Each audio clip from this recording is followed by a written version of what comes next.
창세기 14장 24절 우리 함께 한 목소리로 하나님 말씀 봉독하겠습니다. 함께 읽습니다. 아브라함이 그의 조카가 사로잡혔음을 듣고 집에서 길리고 훈련된 자 318명을 거느리고 단까지 쫓아가서 그와 그의 가신들이 나뉘어 밤에 그들을 쳐 부수고 다메섹 왼편 호박까지 쫓아가 모든 빼앗겼던 재물과 자기의 조카 롯과 그의 재물과 또 부녀와 친척을 다 찾아왔더라. 아브라함이 그돌라오멜과 그와 함께한 왕들을 쳐 부수고 돌아올 때에 소돔 왕이 사회의 골짜기 곧 왕의 골짜기로 나와 그를 영접하였고 살렘 왕 멜기세덱이 떡과 포도주를 가지고 나왔으니 그는 지극히 높으신 하나님의 제사장이었더라. 그가 아브라함에게 축복하여 이르되 천지의 주제이시오 지극히 높으신 하나님이여 아브라함에게 복을 주옵소서. 저희 대적을 내 손에 붙이신 지극히 높으신 하나님을 찬송할지로다 하매 아브라함이 그 얻은 것에서 10분의 1을 멜기세덱에게 주었더라. 소돔 왕이 아브라함에게 이르되 사람은 내게 보내고 물품은 내가 가지라. 아브라함이 소돔 왕에게 이르되 천지의 주제이시오 지극히 높으신 하나님 여호와께 내가 손을 들어 맹세하노니 내 말이 내가 아브라함으로 치부하게 하였다 할까 하여 내게 속한 것은 실 한 오락이나 들매끈 한 가닥도 내가 가지지 아니하리라. 오직 젊은이들이 먹은 것과 나와 동행한 아넬과 에스골과 마므레의 분깃을 채할지니 그들이 그 분깃을 가질 것이니라. 아멘. 할렐루야. 하나님은 좋으신 하나님이고 또 멋있는 하나님입니다. 하나님을 섬기다 보면 하나님을 닮습니다. 인격이 변화될 뿐 아니라 사람이 바뀝니다. 쪼잔하고 좁았던 사람이 이제는 관대하고 넓은 사람이 되고 전에는 그렇게 남들에게 해를 끼치고 아픔을 주던 사람이 이젠 덕을 세우고 살리는 인생이 되어지는 것, 이것이 성도의 복입니다. 성도는 단순히 나는 똑같은 사람인데 기도했더니 엄청난 복이 나에게 쏟아졌다. 집이 생겼다, 차가 생겼다, 자식들이 잘 됐다. 이런 졸부를 만드는 것이 하나님을 믿는 인생의 결과가 아니라 그 사람이 바뀌니까 영혼이 잘 되니까 범사도 복되고 또 강건케 되어지는 것, 이것이 하나님을 잘 믿는 사람들에게 주어질 약속인 줄 믿습니다. 저는 우리 성도님들 특별히 아주 이 새벽까지 깨울 정도로 우리 주님 앞에 그래도 서려고 애쓰는 여러분들의 인생의 그 기한이 길어질수록 또 이 기도의 시간이 늘어날수록 이 멋진 하나님의 사람들, 하나님의 성품을 닮은 우리 모두가 될 수 있기를 예수님의 이름으로 축원합니다. 오늘 아브라함을 보면은 처음 하나님으로부터 그 부르심을 받았을 때는 75세. 근데 우리가 전에도 함께 나누었지만 자식도 없을 뿐더러 또 자기의 삶의 이 테두리를 보면 이렇게 인맥관계도 넓지 않고 그런 상황들을 우리가 함께 살펴볼 수가 있었습니다. 그러니까 나이를 먹는다고 해서 사람이 꼭 지혜가 있거나 또 사람과 좋은 관계를 맺는 것은 아니구나라는 것을 우리가 볼 수 있게 되는 것입니다. 그런데 이 아브라함이 하나님을 만났다는 거예요. 하나님. 원래 아브라함이 하나님을 만났을 때 받았던 약속은 너에게 아들이 있을 것이다. 자식이 있을 것이다. 그리고 너의 후손들이 많아질 것이고 내가 그리고 너와 너의 후손들에게 이 땅을 줄 것이다. 그것이 하나님의 약속이었어요. 그런데 그것은 하나님께서 결국 이루실 눈에 보이는 것들, 왜 그 말씀만 주셨을까? 왜냐하면 아브라함의 원래 신앙의 상태에는 그가 바라는 건 우리들과 똑같았던 것이에요. 처음부터 누가 영적 고상한 걸 바라겠어요? 어느 누가 하나님 믿어서 그냥 성품 바뀌고 이런 것들에 대해서 큰 관심이 있겠습니까? 일단은 눈에 보이는 거 잘 되고 자식도 있으면 좋겠고 잘 먹고 잘 살았으면 좋겠고 그렇게 시작이 되는 거예요. 하나님은요, 때에 맞추어 그 사람의 수준에 맞게 말씀 주시는 하나님이십니다. 그러니까 그것만 관심이 있으니까 일단 그것만 말씀해 주시는 거예요. 그런데 그럼에도 아브라함이 어찌 보면은 그렇게라도 복받고 싶어서 하나님을 따라갔더니 하나님께서는 말씀하지 않으셨지만 아브라함에게 주신 그리고 주실 풍성한 것들을 이제는 그의 삶 가운데 열매 맺게 하시는데 이제 오늘 그의 모습을 보는 것입니다. 멋없던 아브람, 인맥 관계가 그렇게 넓지 않던 아브람, 그리고 그렇게 존경할 만한 사람이 아니었던 아브람, 겁이 많고 의존적이었던 그가 하나님을 믿은 뒤로 그리고 하나님을 섬기며 그가 어떻게 변해가는가. 우리 먼저 14절 말씀 함께 읽어보겠습니다. 시작.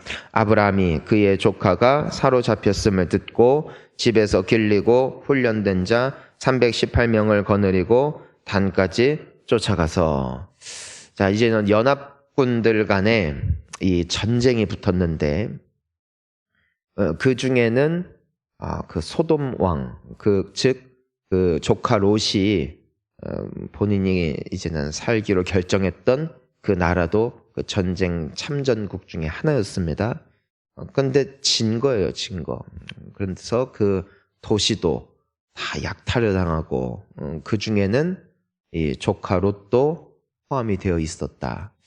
여러분 보면 이 조카 롯이 그렇게 아브라함한테 괜찮은 조카는 아닙니다. 어찌 보면 아브라함 때문에 거부가 되었고 또 아브라함 따라 나와서 여러모로 유익한 것을 찾았고, 그리고 우리가 어제도 함께 나눈 것처럼 이제는 소유물들이 점점 늘어나면서 종들끼리 싸울 때 아브라함은 말하잖아요. 너가 우하면 난 좌하고 네가 저쪽으로 가면 난 이쪽으로 가고 반대로 가서 내가 너에게 먼저 선택권을 주겠다. 근데 롯은 그것에 대해서 아유 괜찮습니다. 이런 표현도 없고 본인이 어떤 그 삼촌의 그 어떤 상태를 고려하지 않고 그냥 자기가 봤을 때 제일 좋은 땅을 취해서 갔단 말이에요. 거기가 소돔과 고모라였음을 우리가 알고 있습니다. 그런데 어찌 보면은 아브라함 입장에서는 섭섭할 수 있거든요. 여러분, 우리가 살면서 가장 상처받고 가장 마음에 원한을 품는 대상 중에 하나가 가족이 될 수 있다는 것을 우리는 잘 알고 있습니다. 가장 가까울 수 있는 사람이 가장 먼 사람이 될 수도 있는 것이에요.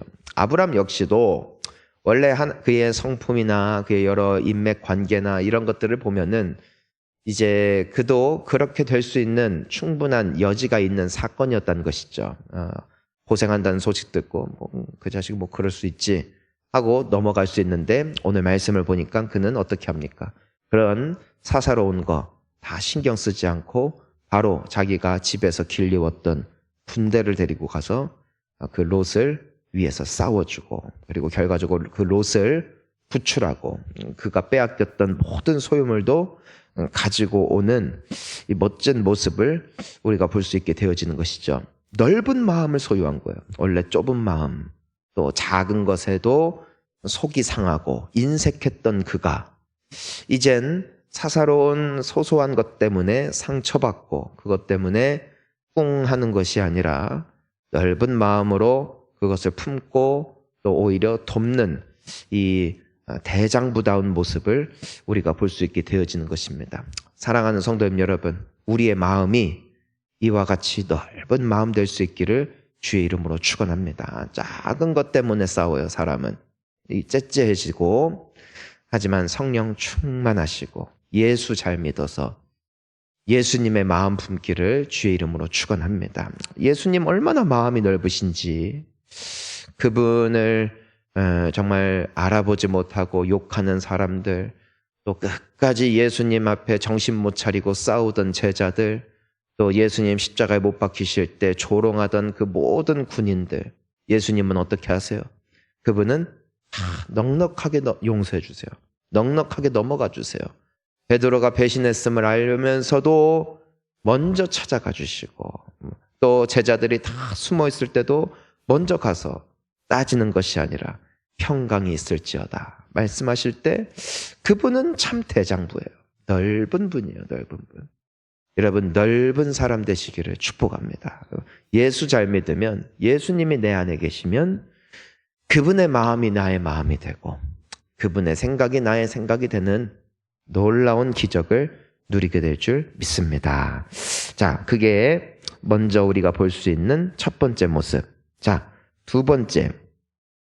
우리 18절부터 한번 읽어보겠습니다. 시작. 살렘 왕 멜기세덱이 떡과 포도주를 가지고 나왔으니 그는 지극히 높으신 하나님의 제사장이더라. 자, 이제는 아브라함이 다 처부수고 돌아올 때 이젠 소돔 왕도 나오고 또 살렘 왕도 나오는데, 이 살렘 왕 멜기세덱은 신비로운 인물이에요.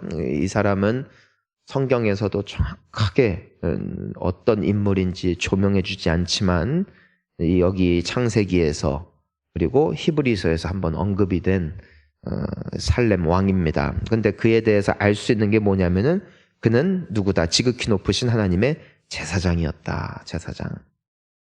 떡과 포도주도 참 인상 깊죠? 예수님께서 성만찬을 제정하실 때 떡을 통해, 포도주를 통해 그분의 찢기신 살과 또 흘리신 피를 상징했죠. 어쨌든 간에 이 살렘 왕 멜기세덱이 영접하러 나옵니다. 아브라함을. 그러면서 그가 말하죠. 우리 19절부터 우리 20절 함께 읽어보겠습니다. 그가 아브라함에게 축복하여 이르되 천지의 주제이시오 지극히 높으신 하나님이여 아브라함에게 복을 주옵소서. 너희 대적을 내 손에 붙이신 지극히 높으신 하나님을 찬송할지로다 하매 아브라함이 그 얻은 것에서 10분의 1을 멜기세덱에게 주었더라. 아멘. 자, 아브라함에게 나타나는 두 번째 모습. 하나님이 하셨습니다. 인정하는 거예요. 하나님이 하셨습니다. 누가 싸웠어요? 318명 데리고 나가서 아브라함이 싸웠어요. 누가 이 군대를 훈련시켰어요? 아브라함이 했어요. 누가 얘네들 먹였어요? 아브라함이 먹였어요. 그동안 열심히 길리운 거예요. 하지만 아브라함이 하나님을 믿은 뒤로 무엇을 배우는 거예요? 하나님이 하셨습니다. 내가 수고했지만, 내가 싸웠지만 승리를 주신 분은 하나님이십니다. 지금 이 살렘 왕 멜기세덱도 그렇게 하나님 앞에 찬양하잖아요. 너의 대적을 내 손에 붙이신 지극히 높으신 하나님을 찬송할지로다. 여러분, 우리가 오늘 호흡하고 내가 두 다리로 걸을 수 있고 내가 하나님을 믿을 수 있고 내가 지금까지 여기까지 오게 되어진 건 지극히 높으신 하나님을 찬송할 제목인 줄 믿습니다. 그러니까 이 아브라함이 어떻게 해요? 그냥 어이구 그렇군요. 멋없는 사람이 아니라 어떻게 해요? 자신이 얻은 것에서 10분의 1을 멜기세덱에게 주었다. 그러니까 왜 멜기세덱에게 준 겁니까? 멜기세덱에게 주는 것이 아니라 멜기세덱은 누구니까?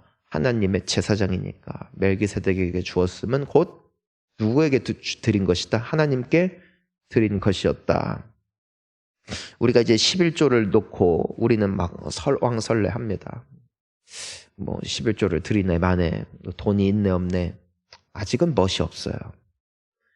어떤 분들은 이걸 가지고선 논의해요. 세전세후 이거 놓고 막 논의해요. 세금 내기 전이냐 세금 낸 후냐, 그것도 상당히 크다, 몇만 원 차이 난다 하면서 그 몇 푼 가지고 하나님 앞에 흥정하려는 아직 연약한 모습을 또 가지는 분들도 분명히 있습니다. 아직까지는 그것이 결단이 서지 않는 경우들이 있습니다. 근데 오늘 아브라함의 모습을 보면은 그는 지체하지 않고 하나님께 드릴 수 있으면 그가 온전히 나의 모든 소유, 내가 되찾아올 수 있었던 것, 내가 이것을 다시 누릴 수 있게 되어진 게 전적인 하나님의 은혜였음을 인정하니까 하나님 앞에 이렇게 드릴 수 있었던 모습을 우리가 보게 되어지는 것이죠. 여러분, 나에게 소득이 있는 것, 지극히 높으신 하나님을 찬송할지로다. 나에게 건강 있는 것, 지극히 높으신 하나님을 찬송할지로다. 내가 여기까지 올 수 있었던 것, 지극히 높으신 하나님을 찬송할지로다. 이것이 11조의 정신이에요. 사랑하는 성도님 여러분, 멋진 신앙인 되시기를 축복합니다. 받은 것 당연하다 생각하지 말고 하나님이 하셨다 고백하며 드려질 수 있는 인생이 멋진 성도인 줄 믿습니다. 아브라함은 그렇게 변해가는 거예요. 물질의 노예가 아니라 하나님의 종이 되어가는 것이죠. 참 귀한 모습입니다. 자, 마지막으로 우리 함께 읽습니다. 자, 우리 21절부터 함께 읽어봅니다. 소돔 왕이 아브라함에게 이르되 사람은 내게 보내고 물품은 내가 가지라. 이제는 살렘 왕에게 하나님을 섬기는 그 제사장이니까 이렇게 먼저 하나님 앞에 표현하고, 여러분 살렘과 소돔 두 나라를 보면 소돔 왕이 훨씬 강하고 훨씬 영향력이 있어요. 하지만 이 아브라함은 누구를 먼저 영접하고 누구에게 먼저 반응했는가? 살렘 왕 멜기세덱에게. 왜요? 하나님 우선, 사람은 두 번째. 사람은 두 번째. 우선순위를 볼 수가 있습니다. 어쨌든 이제는 이 소돔 왕이 옵니다. 사람은 보내고 물품 네가 가져라.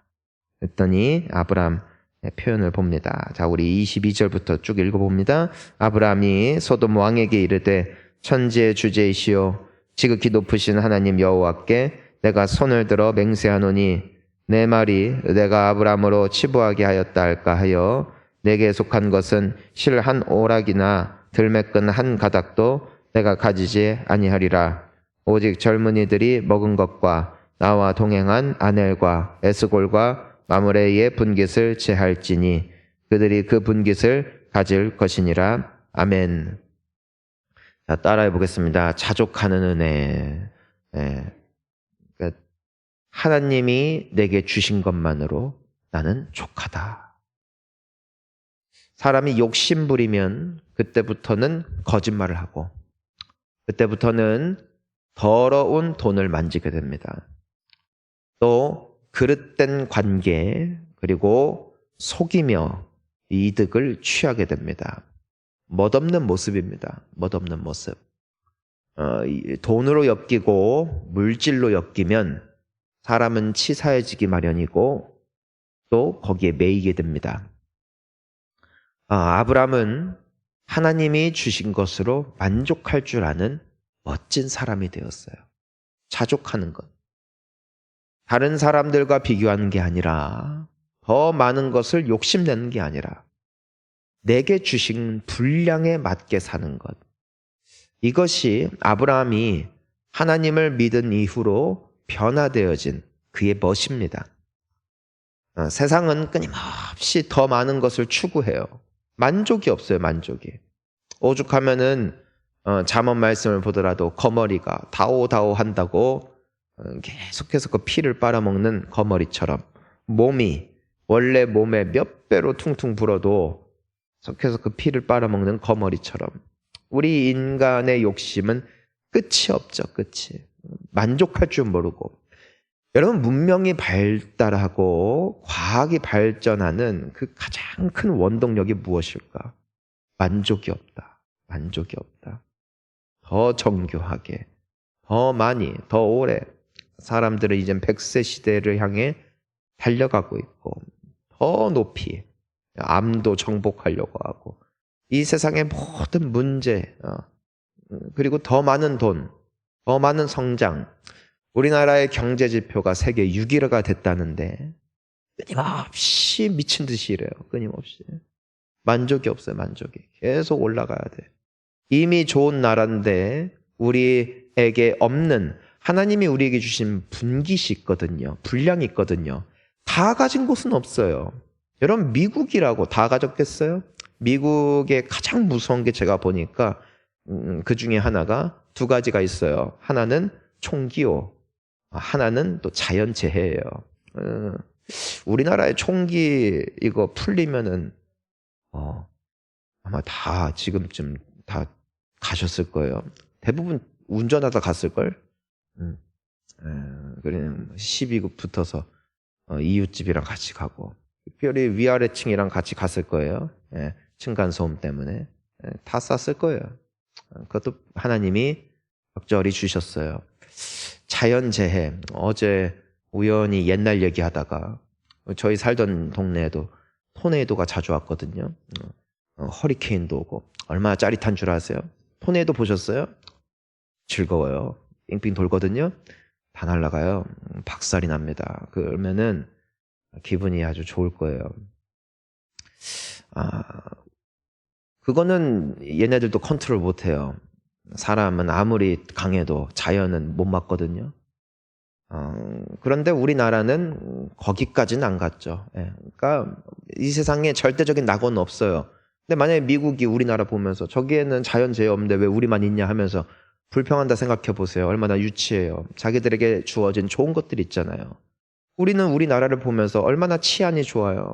밤에 걸어 다닐 수 있고 또 총기도 없고 또 그런 자연재해도 크게 없고 얼마나 사계절이 있는 좋은 나라인데 우리에게 없는 것을 남들을 보면서 끊임없이 갈망하고 끊임없이 욕심을 부리니까 뭐가 없어요. 만족이 없고 끊임없이 우리나라 비하하면서 헬조선이라고 하고 빨리 이민 가야 된다고 하고 난 그분들이 다 이민 가기를 축복해요. 이민 가야 우리나라를 그리워하고 이민 가신 분들은 다 우리나라를 향수해요. 우리나라가 참 좋은 나라다. 사랑하는 성도님 여러분, 비교하지 말고 하나님이 내게 맡겨주신 분깃에 감사할 줄 아는 멋진 신앙인 되시기를 축복합니다. 다 주진 않았어요. 저도 그래요. 여러분도 그래요. 만족할 줄 알아야 돼요. 그게 신앙인이에요. 하나님이 내게 주셨다는 것이에요. 그만큼 맡기셨으면 거기서 해야지. 어떤 이들은 끊임없이 비교하고 불평하느라고 주신 것도 못 누리고 주신 것도 활용하지 못하는 경우들이 많이 있다. 그것이 바로 달란트 비유에 나와 있는 한 달란트 받은 사람입니다. 그가 뭐라고 나중에 주인에게 말하냐면 당신은 악한 사람이라 없는 데서 취하려고 한다. 그 주인을 원망해요. 저 사람들은 다 주고 나에게는 요거 하나 줬냐 하면서 비교한 거죠. 그러니까 하나님 그 주인이 악하고 게으르다고 책망합니다. 여러분 오늘 주신 건강, 오늘 주신 물질, 오늘 주신 환경, 나에게 주신 재능 비록 남들과 비교하면 부족할 수밖에 없겠지만 이상한 오류에 빠지지 말고 내게 주신 것에 감사할 줄 아는 우리가 될 수 있기를 주의 이름으로 축원합니다. 사랑하는 성도님 여러분, 예수님 믿는 것 자체가 만족이 아니라 예수 믿으며 주님 꼭 붙어서 주님 닮아가는 아브라함처럼 그저 그의 겉모습만 바뀌는 것이 아니라 삶과 인격이 변화되어지는 우리 축복의 주인공들 다 되시기를 예수님의 이름으로 축원합니다. 우리 함께 기도하시겠습니다.